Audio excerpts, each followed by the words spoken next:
Finally, the Sacramento Kings deliver the performance that we have been waiting for since the trade deadline. The Kings defeating the Chicago Bulls in such a complete fashion that it's something that far outweighs draft lottery odds. And I'll tell you why on today's episode of the Locked On Kings podcast.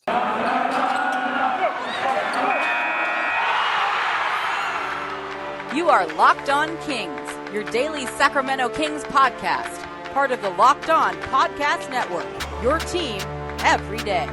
And now, ladies and gentlemen, it is that time for another episode of Locked On Kings. Hello and welcome into Locked On Kings, your podcast hub for Sacramento Kings coverage all regular season and all offseason. If you're looking for in-depth analysis, game-by-game breakdowns, highlights, interviews with local and national experts, full coverage of your Sacramento Kings from January through December, this is the place for you, part of the Locked On Podcast Network. My name is Matt George. I have the privilege of being your host here. I've been a Sacramento sports media member for the last 7 years. This is my 8th season covering Kings basketball, now with ABC 10 News here in the California capital. And what a fun night of basketball we were treated to. Even if the Kings didn't put together that good of a performance, I think this would have been a fun night for me because the Chicago Bulls have been the Eastern Conference team. Every single year I adopt an Eastern Conference team to kind of follow and root for. The Chicago Bulls have been that team for me this year. So I've been a huge fan of Bulls basketball. I've watched not nearly as much Bulls basketball as I have Kings basketball, of course, but the Bulls are number 2 and it's not even close.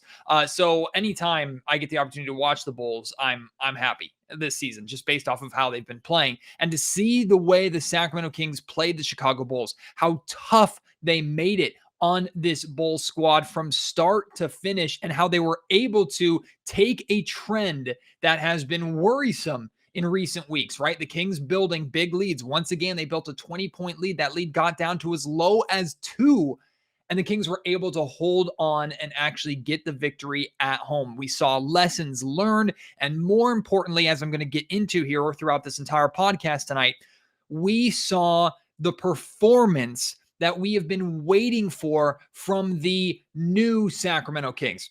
And I use air quotes there because I'm not just talking about this Kings team as a whole. I'm talking about the players specifically that we believe are going to be around or have the best chances of being around on a playoff Kings team next season, or at least a team not just with playoff hopes, but playoff expectations. So that's why when I saw Donte DiVincenzo getting the start, I was very invested into this game. And Donte DiVincenzo is absolutely my performance of the night, and we're going to talk about him here in just a second. But first, I have to talk about this Kings team as a whole, because they won this game with consistent, engaged effort on both ends of the floor. It's no surprise that with Domantas Sabonis returning from both his suspension and his personal issues, what he missed the last game for, or his personal absence, it's no surprise that the Kings' ball movement offensively is better when Domantas Sabonis is on the floor. No, not shocking at all. Like you can see immediately how much better the ball moves when Sabonis is on the floor. But also we have to give credit to the Kings guards. De'Aaron Fox, I thought, did a very good job moving the basketball and not just looking to score himself. He didn't just have to score now that Sabonis was back in the lineup.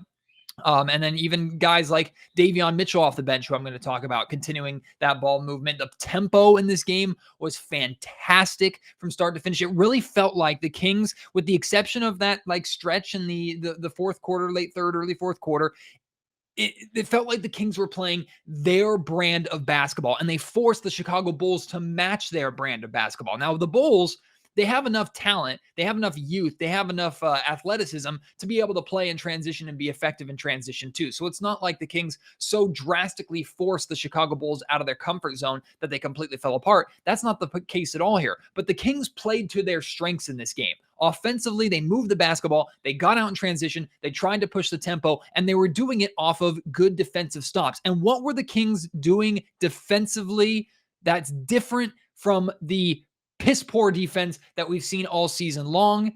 They were engaged. They were active. They were communicating. When we saw the Kings double teaming or closing out, one of the best things they did in this game is they took away passing lanes and they deflected the ball. Now, deflections is a stat that I think should be kept track on in a box score. It might not, if you get like 10 deflections in a game, I don't know if that would count as like a triple double with 10 rebounds and 10 points or anything like that. But deflections are an extremely important number that almost I think actually every single coaching staff in the NBA and most coaching staffs across basketball, period, keep track of. Because when you get a deflection, you're disrupting the flow of your opposing offense. And by disrupting the flow, you make things immediately easier on yourself to actually get a stop.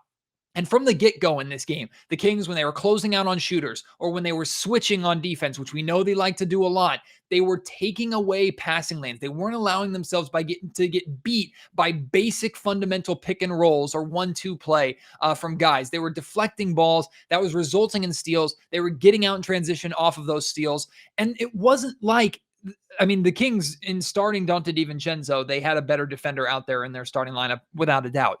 But it wasn't like the Kings all of a sudden woke up this morning and just discovered how to play defense and suddenly they're a good defensive team. They just played hard. They communicated. They played together. They made life difficult. And that is something that you don't necessarily have to teach because it's effort-based. It's just being a unit that trusts each other. And what I saw on the defensive end specifically, because we've seen this team, these new group of guys already establish trust on the offensive end, and that's not surprising at all with the offensive talent on this roster. But defensively tonight, we saw a team that started to trust each other, that believed that the guy behind them had their back as long as they did their part to make sure that guy wasn't left on an island. And that's a big thing with the guard defensive play with this Kings team. The Kings perimeter defense is horrific. And a lot of that makes the bigs look bad because the bigs are put in no man's land where they either have to help out and get blown by or pick up a foul, or they leave their man wide open in the paint who gets an easy feed, an easy dunk, or an easy layup. And they're the ones that look bad when it's all said and done. Defensively, the Kings have not been great anywhere on the floor. Their rim protection could be significantly better. Their paint protection could be significantly better, but it starts with perimeter defense where the Kings have really fallen apart. And this is not anything new to this season. This has been an issue for this Kings team for well over a decade. In tonight's game, we saw an engaged perimeter defense that when those passes to the interior were trying to happen, or even when kick-out passes from the interior to an open shooter on the perimeter were happening, the Kings were getting in those passing lanes, cutting off those passing lanes, deflecting those passes, buying themselves even a half a second for somebody to rotate, get a hand in a face. It makes all the difference in the world. And we got to see that defensively. That is something that this Kings team can easily do on a nightly basis if they're engaged enough. Now, they're not going to take on a team as good as the Chicago Bulls on a nightly basis. They need to be able to play that way regardless of the talent that they're facing, which is a whole nother issue that this Kings team has dealt with, period. But even with the game that De'Aaron Fox had, even with Domantas Sabonis returning to the lineup, the two best players on the Kings team, I'm going to put them in next segment. I'm not even talking about them yet because I have to talk about Donte DiVincenzo, who is absolutely my player of the game here, and Davion Mitchell. And in a recent podcast, I actually appeared on ESPN 1320's D'Lo and Casey and talked about this on their airwaves today. But in a recent podcast last week, I said that Alvin Gentry was wasting the Kings' time because he was starting guys like Justin Holiday at the 2. And I know Holiday is a player that I like, and he's under contract next year. So it's not necessarily the best example, but Donte DiVincenzo is someone that we expect to be around and be more part of a Kings core and a Kings playoff push next season than Justin Holiday. Can we all agree on that? I don't think that's that outlandish to say. I think that's very clear. So starting Donte DiVincenzo with De'Aaron Fox, especially when you're not sure who your starting two guard is going to be, to me, that is the proper use of the remainder of the season. And DiVincenzo not only rewarded the Kings with a good idea of what he can be as a starting two, he rewarded Alvin Gentry with a victory. Donte DiVincenzo was fantastic in this game. From the get-go, he was deflecting passes. He was getting out in transition. He wasn't just looking for his shot and chucking up threes. He was trying to attack the basket. He was diving for loose balls. He was as engaged as we have seen him. He has not looked that good in a game that I have watched since last season before his ankle injury and his ankle surgery. Like, this was the Donte DiVincenzo that the Sacramento Kings tried to acquire in the Bogdan Bogdanovic sign and trade a couple of off seasons ago. This DiVincenzo is capable of being a starter on a nightly basis for the Sacramento Kings and giving them a legitimate chance to put together a playoff push. Now, the Kings, of course, also have to upgrade their 4 spot, and I don't know if there's anybody on this roster currently that could be that guy at the 4 spot, although I do want to share some love for Trey Lyles, which I'll get to. But DiVincenzo, to me, proved that he can be that fit starting 2 guard with this group. And that's context that I needed that I didn't have yet. Now, 1 game is just 1 game. It's not a big enough sample size. Donte DiVincenzo should be starting at the 2 spot for the remainder of the season, regardless of the Kings' record, regardless if the Kings are out of the playoff play-in race or still in the play-in race. If they're winning, they're losing, I don't care. Donte DiVincenzo needs to be starting at the 2 for the remainder of the season to see if what we saw out of him tonight, the effort, the intensity, the hustle, the engagement that he had on both ends of the floor, if that is going to carry through the remainder of the season. If that's not just a every once in a while thing, because if it is, then he's not capable of being the 2 guard starter that the Kings are needing for next season. That's context we're only going to get by him still being in the starting lineup. So I applaud Alvin Gentry for making that move. And like I said, he was rewarded by a DiVincenzo performance in 35 minutes or just under 35 minutes, 15 points on just 9 shots, 3 of 5 from 3-point range. He was catching and shooting, which is where he's at his absolute best. Wasn't just chucking up threes, although he did have a couple heaves. They're typically kind of late in the shot clock, and I don't necessarily fault him for that. Also 4-4 from the free throw line, 7 rebounds, 4 assists, a steal. Like Donte DiVincenzo was all over this stat column. I mean, this stat sheet. Every single column, he seemed to make some sort of impact. He was excellent and is absolutely, without a doubt, my player of the game tonight. But a close second is Davion Mitchell. Davion Mitchell coming in off the bench in 26 minutes, providing 16 points on 7 of 14 shooting, 2 of 4 from the free throw line. We know what Davion Mitchell can do defensively. And what I love is that a lot of the minutes that Davion Mitchell was playing was next to De'Aaron Fox. So even if Mitchell wasn't starting at the 2, we saw extended minutes of him with your guy going forward. That is context that the Kings are going to use this offseason. That is great work by Alvin Gentry. Great work. And again, Davion Mitchell rewarded Gentry with a win and a good performance. We know what Davion can do defensively. The hustle that you get from both Davion Mitchell and Donte DiVincenzo is something that this Kings team needs so desperately bad on a nightly basis, and it's wonderful to see. But in addition to that, we saw Mitchell aggressive, engaged offensively, hitting outside shots, getting to his spots, recognizing when it's time to go and when it's time to hold back. It was a non-rookie performance out of Davion Mitchell tonight. It was a performance of someone who comes into the league with multiple years of college experience that should be ahead of where most rookies are. That's what I saw from Davion Mitchell in this game. That's what I absolutely love. That's the context that I need from a guy that still has a chance to be the starting 2 guard for the Kings next season, but a guy that probably at worst is going to be your 6th or 7th man off the bench next year. Context that I needed, Davion Mitchell provided. Now, like I mentioned earlier, there's still a big question mark with this Kings team is that starting 4 spot. I think that is going to be their main position that they try and fill this offseason, whether it's through the draft, through free agency, through trades. I have no idea what the Kings are going to do, but that is a spot they desperately need to upgrade.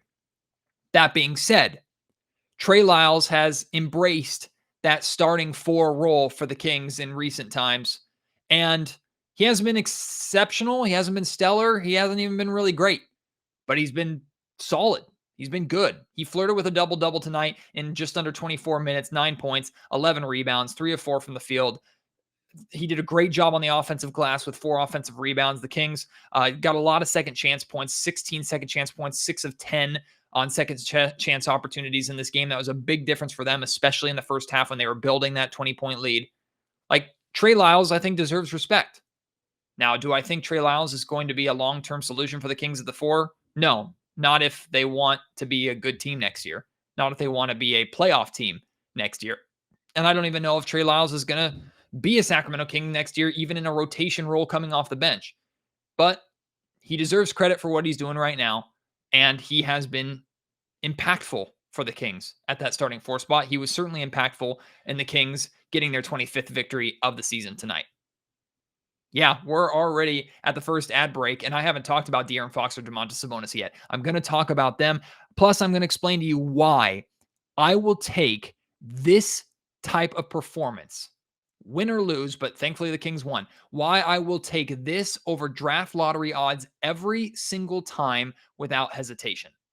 I'll explain more after I tell you about Bet Online. Look, some of us can be honest and say that we probably lost money on betting against the Sacramento Kings tonight. Typically, if you're betting against the Sacramento Kings, especially against a team like the Chicago Bulls, you're in a good position to make some money. But tonight, maybe we weren't as successful. Or maybe you cashed in on your belief that the Kings could put together a performance like this. Regardless, if you're doing any sports betting, make sure you're doing it on BetOnline. It's that time of the year again. College basketball's tournament finally upon us here in the month of March. From all the latest odds, contests, and player props, BetOnline.net is the number one source for all your sports betting needs and information. BetOnline remains the best spot for all your sports scores, podcasts, and news this season. And it's not just basketball. BetOnline is your continued source for all the sporting wagering information needs that you have, including live betting and even your favorite Vegas casino games. Head to the website today or use your mobile device to learn more about the trends and the action at BetOnline, where the game starts.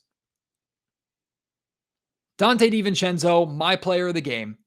Davion Mitchell, a close second. De'Aaron Fox, third. And it's crazy to say that the guy who scored 34 points with 6 assists on 13 of 25 shooting, that guy is not your player of the game, is not your second best player of the game, but your third best player of the game. But that's the case.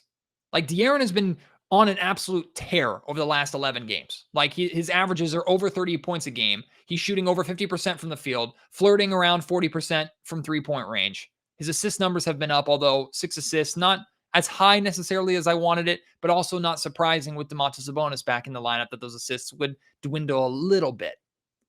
But overall, De'Aaron Fox has been on an absolute tear as of late, and it's nice to see him continue that in a game that resulted in a win for the Kings, and he stepped up in big moments offensively when the Kings needed him to. And the fact that you can get a 34-point performance from De'Aaron Fox while also getting 4 other guys in double-figure scoring, that suggests to me that De'Aaron doesn't just need the ball in his hands and doesn't need to dominate and put up empty stats in order to get those big numbers.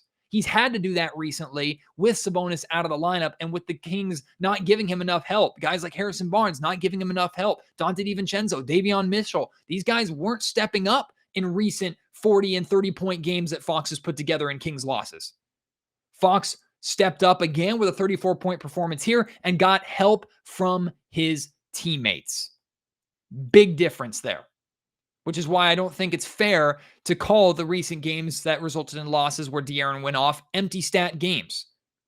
Because even if he could have done a better job in some areas, of course, defensively he can always do a better job, and would have been nice for him to close out those games with doing what needed to be done, carrying the team to a victory. Sure, that would have been nice for everybody that's not on the draft lottery odds bandwagon. But it's a team sport. De'Aaron needs help. Tonight, he got help in a major way on both ends. And he still put up a big performance that was necessary for the Kings to end up closing out this game and winning 112-103. 34 points, 6 assists, or rather 6 assists, 6 rebounds, a steal. I'll take that performance from De'Aaron Fox every single night.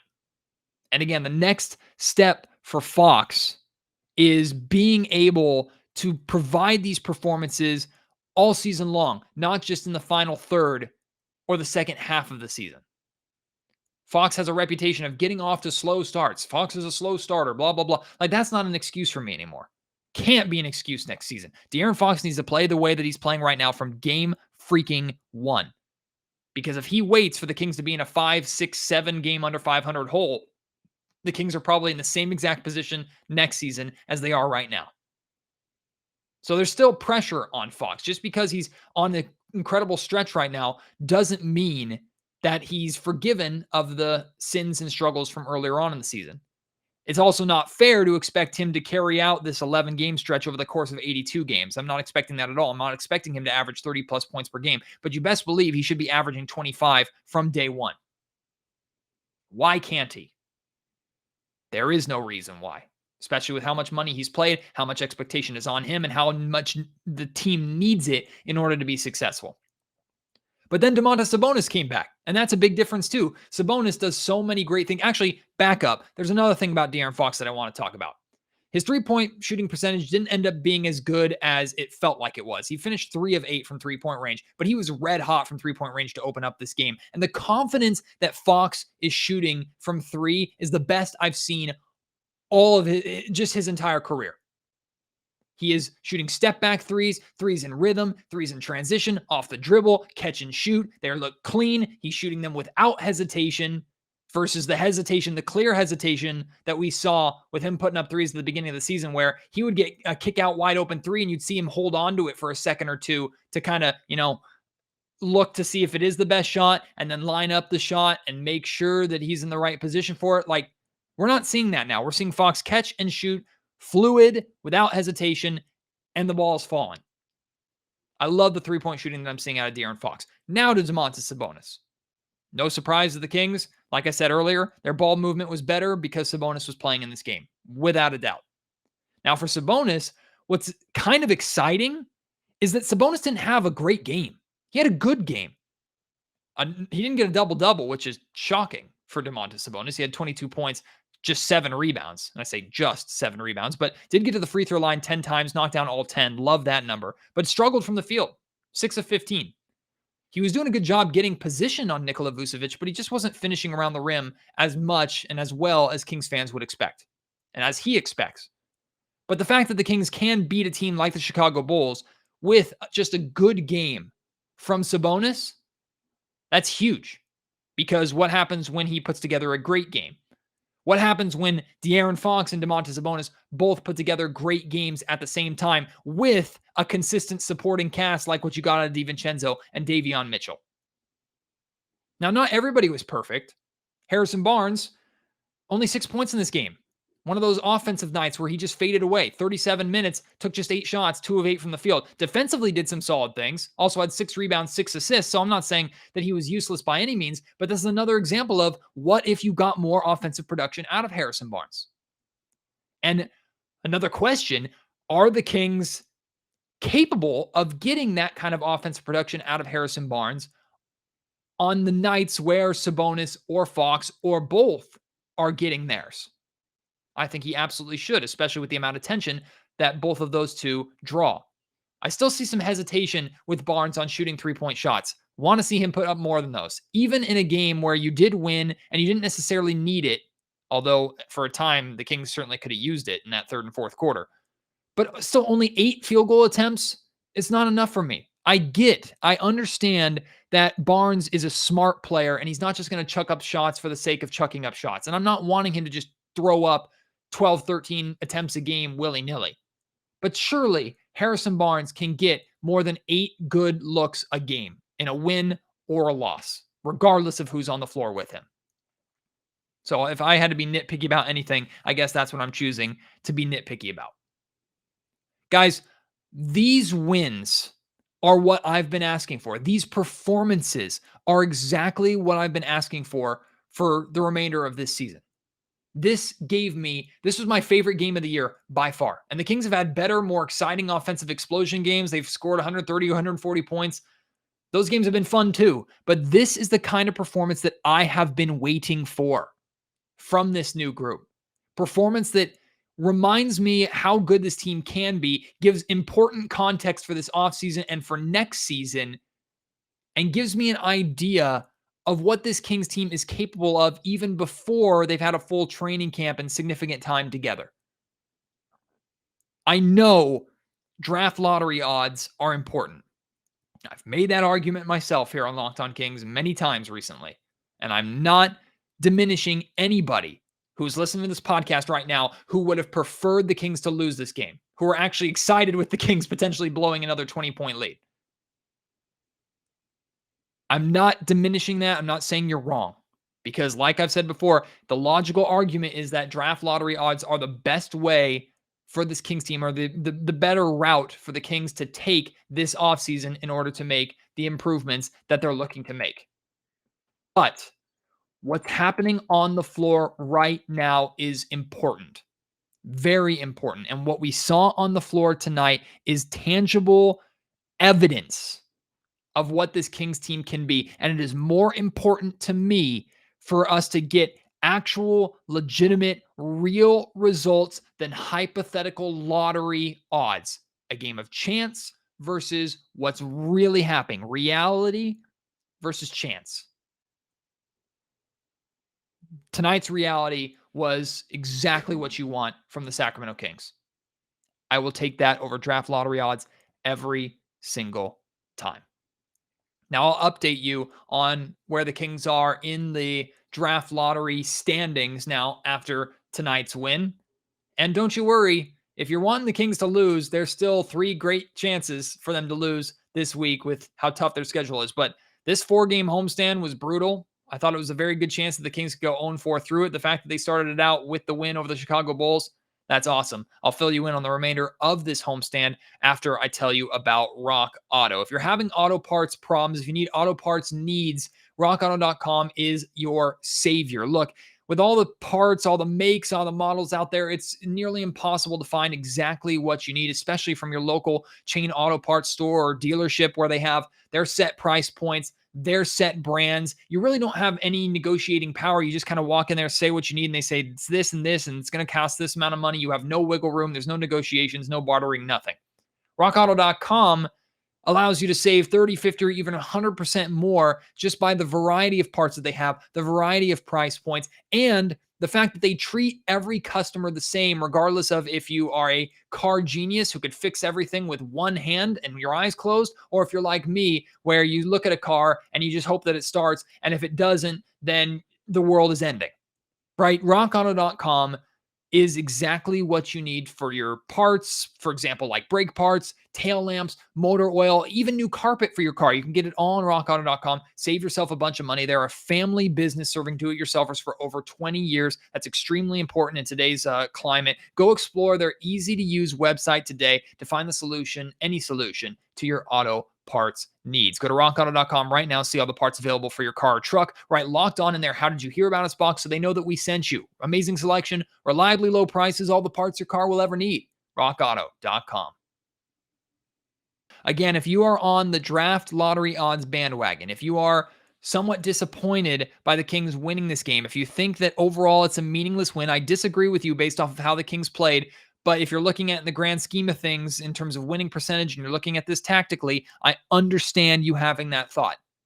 Let me reassure you that even though the Kings have created a little more separation now between themselves and the Pacers in the 5 spot, it's still not that drastic. The Pacers now have a game and a half lead, I guess, over the Kings in the tankathon or in the NBA draft lottery standings. They have the best odds still at the 5th overall pick. The Kings, a game and a half back for the 6th overall pick, still a game and a half ahead of the San Antonio Spurs for the 7th overall pick. So they're still comfortably in that 6 range. It's not like tonight's loss is putting them in a position to drop down to 7th. And the Kings are still 4 games back of the Oklahoma City Thunder for the 4th pick. So in reality, if the Kings are moving up, it's more than likely going to be just 1 spot to 5. And I understand fans fearful of the Kings winning too much, they drop down to as low as 7 or even Portland at 8. I can't see them falling further past 8 in their draft lottery odds standings. But the good news is that the Kings' schedule is still brutal. Really brutal. They might have beaten the Chicago Bulls, which is a really, really good win. A really good win. But they still have the Bucks, and then they have the Celtics, and then they have the Suns this week. Those are their next 3 games, all in Sacramento this week. Yeah. Wednesday night, the Bucks. Friday night, the Celtics. Sunday night, the Suns. Yikes. So if you are encouraging or rooting for the Kings to lose, I think you're going to be just fine. And I think in terms of draft lottery standings, the Kings are going to be just fine. That being said, in all 3 of these games, I want to see Donte DiVincenzo starting at the 2, like we talked about. And I want to see elements of this Kings team. I want to see if the Kings are going to lose close games or lose entertaining, good effort games. There's no reason why the Kings can't do that in every single performance for the remainder of the season. That is my expectation. And that will not change. And if the Kings pull off more wins like this, exactly these kind of performances that I've been asking for, even if it results in them dropping from 6-7 or 6-8 in the draft lottery odds standings, I will take that without concern. I may be on an island with that, but that's where I'm at. I would take that without issue. But let me know how you're feeling after this Kings win. At Matt George Stack on Twitter, email me mattgeorgesports@gmail.com, or you can leave your thoughts in the YouTube comment section down below. I'm a happy camper tonight. If you are, let's talk about it. We don't get to be happy too much here, especially this season. But let's talk about it. And if you're upset, it's okay. Let's talk about it too. Let's figure this out. Let's figure out what you would need to see to be happy. But I think for the most part, even people who are rooting for draft lottery odds watched this game and couldn't help but be entertained and enjoy what they saw. Even if it would have been better in your mind for the Kings to lose this game and to secure better lottery odds, you still have to see and recognize, and you did more than likely enjoy what you saw out of the Kings and how valuable that can be for this team going forward. But you probably need to see it more consistently. I need to see it more consistently, and that's the expectation for me for the remainder of this season. Thank you so much for listening to today's Locked On Kings podcast. Enjoy this win. Let's have some fun with it. It's nice to go to bed with a smile on my face, and we will talk more Kings basketball very soon. Like I mentioned, the 3 games still to come this week. We will have post-game pods at least planned after all 3 of those games. Plus, Saturday is the Kings farewell to Arco Arena, and I'm going to be putting together a special Locked On Kings episode honoring Arco Arena, sharing some of my personal stories about that building that I grew up in, that I love so much. If you have stories or just memories that you want to share about Arco Arena, please send them to me, whether you want to just tweet them at me or message them to me in the comment section on YouTube or email them to me. That's great. Or if you are feeling up to it, want to record a video of yourself or just an audio track of yourself telling your story, I want to use some of those for that podcast. So feel free to send those to me. If you're recording videos or audio tracks, please email them to me. That's the easiest way for me to access them and actually get them on the pod. Again, you can do that, mattgeorgesports@gmail.com. Thank you so much for your support. As always, can't wait to have you join me on the next episode. Until then, my name is Matt George. You have been listening to Locked On Kings, part of the Locked On Podcast Network.